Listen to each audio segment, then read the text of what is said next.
All right, we're gonna hop on our old Suzuki 230 LE here. It's a 1987, and we worked shit out of it. Got to put some parts on it every once in a while, but she goes. So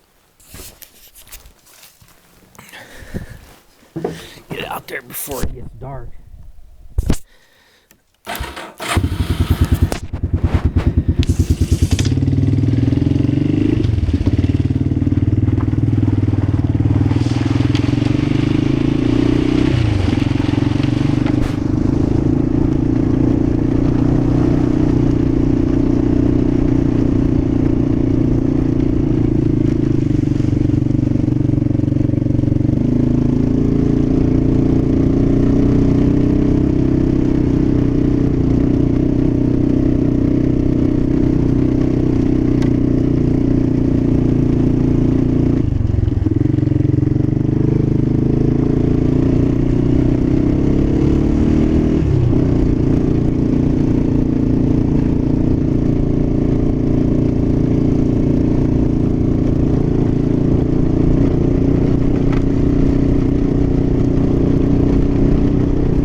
Not too far of a ride here, if you guys can bear with me.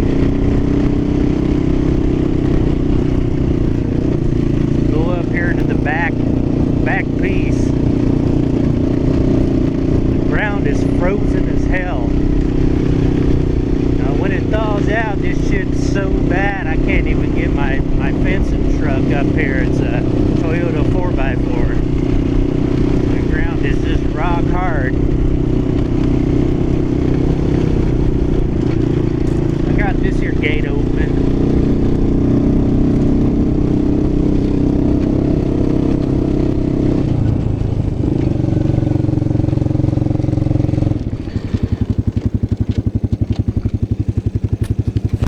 Yeah, we'll throw this here gate.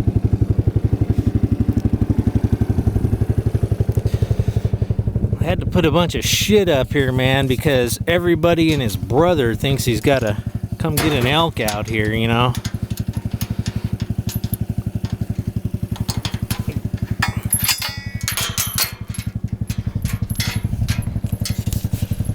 So when it gets real cold out here, a lot of the elk and the deer that come down, they like to get in these lower foothills here, you know, about 3,500 foot elevation, just kind of where the snow, right at that borderline from the mountain snow to these low pastures, and they come out here and they graze. And anyways, put me a bunch of signage up here and stuff, keep folks out. But I normally keep the horses out here. If you guys want to stay tuned,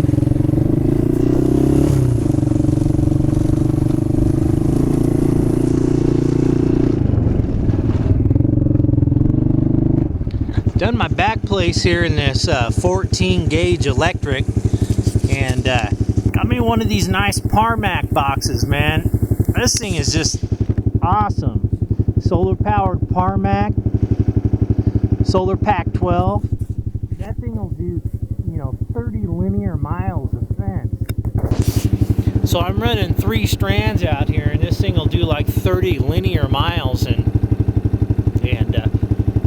man, she'll pack a wallop all the way down in the gully back here.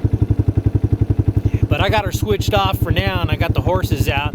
We'll ride back and we'll check that out, and then I'm going to talk a little bit about these springs here that I got that keep this here line, this 14 gauge line, from busting when the elk and the deer land on it, and got them from kind of a specialty shop here. I'll give you guys the lowdown on it. It's some good shit. So we'll ride up there if I don't freeze to death.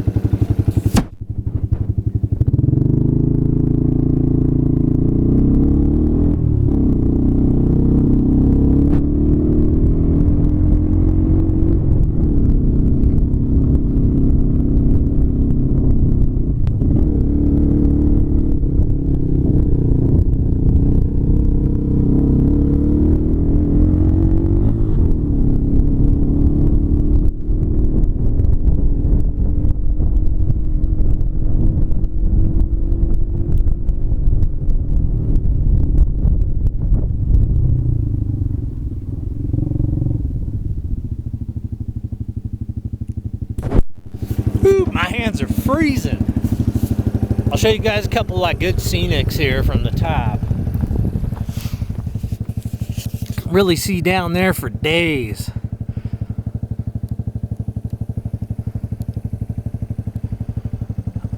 It's huge, you know, open mountain terrain. You can see that panoramic all the way around.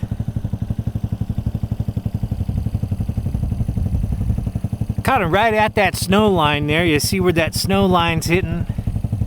Now if it snows, it'll stay because it's so cold. So we might, you know, get an inch every other day, but then it just keeps stacking up. But right now we haven't had too much.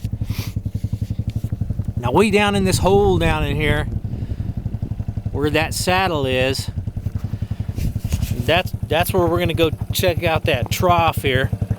And we're gonna take this bad boy, bad front brakes and all, we're gonna squeak it all the way down to the bottom of the canyon there, and we'll go knock that trough around and see if that spring's still flowing into that stock tank. So if you guys want to ride along here, you want to sit up front or you guys want to sit out back?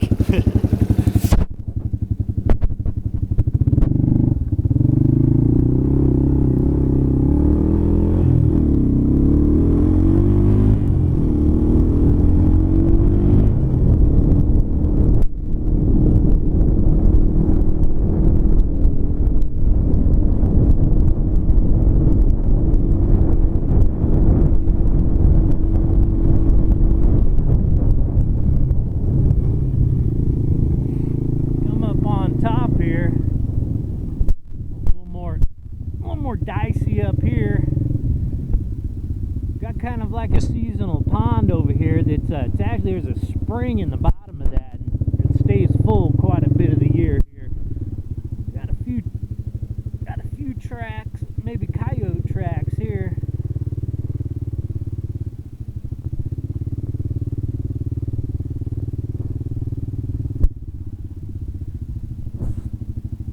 A little dicey. Guys, stay tuned. I'll try to one-hand this down into the gully here. We'll drop her in low. Hang on.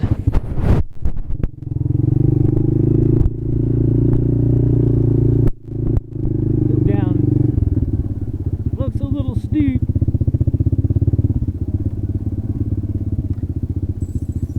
Bear with them brakes there. They get a little squeaky, but she's been down here quite a few times. Woo, sliding a little.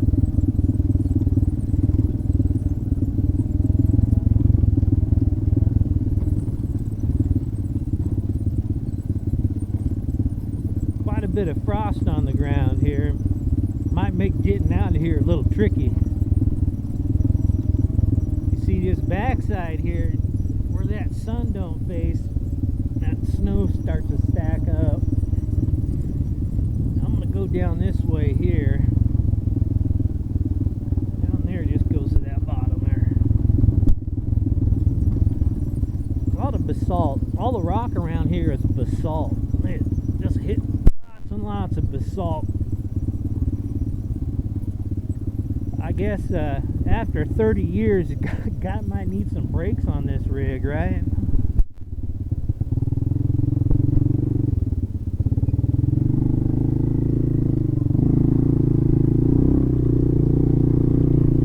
Sketchy.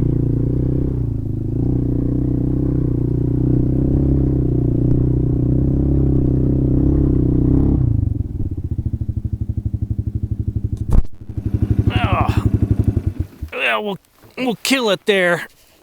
Oh. Damn, that tank's still going. I'll show you guys, if I don't fall on my ass here, I'll show you the spring here we dug out.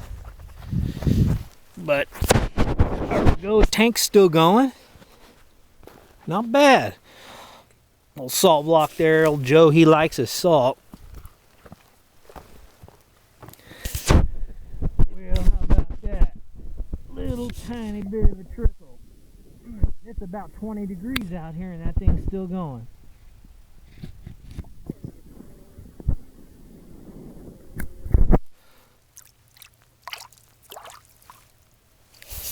and that water is about right out of the tap. I thought it would be frozen as hell. This is the first year we've had this here dug out. You know, when they drill a well out in these parts, they do a temperature check because they drill down, they get a lot of hot springs, you know, hot water. You go to drill a well, you're not sure what you're going to get. You might drill and you might get hot water. So right up here, you see that black poly line on the ground all the way to that tank. And I put some big old boulders kind of on it the whole way here, 3/4 poly. And this was just a big, huge green grassy area. And what I done is we dug this here out, this big hole. And I dug that out. And I filled it with this nice basalt rock after I dug it all out. And the hole was filling up. It's about 4 feet deep and probably 3 feet in diameter. And then I stacked this nice basalt up in it. Then I filled it with washed rock, and I put my perforated pipe. And I got a perforated pipe in here that comes on down. That water fills up to a certain level and hits that perforated pipe and runs right on down the mountain there and down to the stock tank. This here is just some heavy duty black you guys might call it not Pyrex, I don't know, that newfangled plastic everybody's making these holsters and shit out of, you know, that moldable plastic, but it's a sheet of that heat sensitive moldable plastic. And a Kydex, like a Kydex brand plastic. Anyways, I laid that over there and stacked the basalt on it, so if it ever gets plugged up and whatnot, I can pull that up and we can do that. So, because what I found here is, well, this shit here on the ground ain't even frozen either. 20-something degrees and that ain't frozen. Anyways, I mean, we bought the place a few years ago, and but there's a pipe. Nothing comes out of it, and it goes up into the same hole that I dug out there. So I didn't even know this pipe was here until the horses were eating it down. So I'm assuming that somebody put maybe an old 50-gallon drum or tank up in there like that, and it, you know, probably rusted shut or collapsed in. But they've been ranging cattle up here, I know, from the former owner and his family deeds and such. But they've been well over 100 years up in here, and there ain't no telling how old that pipe is. We're gonna go down and look at the fence here and see if the elk beat it up any, and then we'll see if I can ride it out of here. I'm gonna click the camera off and warm my hands up. If I got it in me here for the ride up, I'll flick that camera back on. Take you guys for the ride up. All right, guys, stay tuned.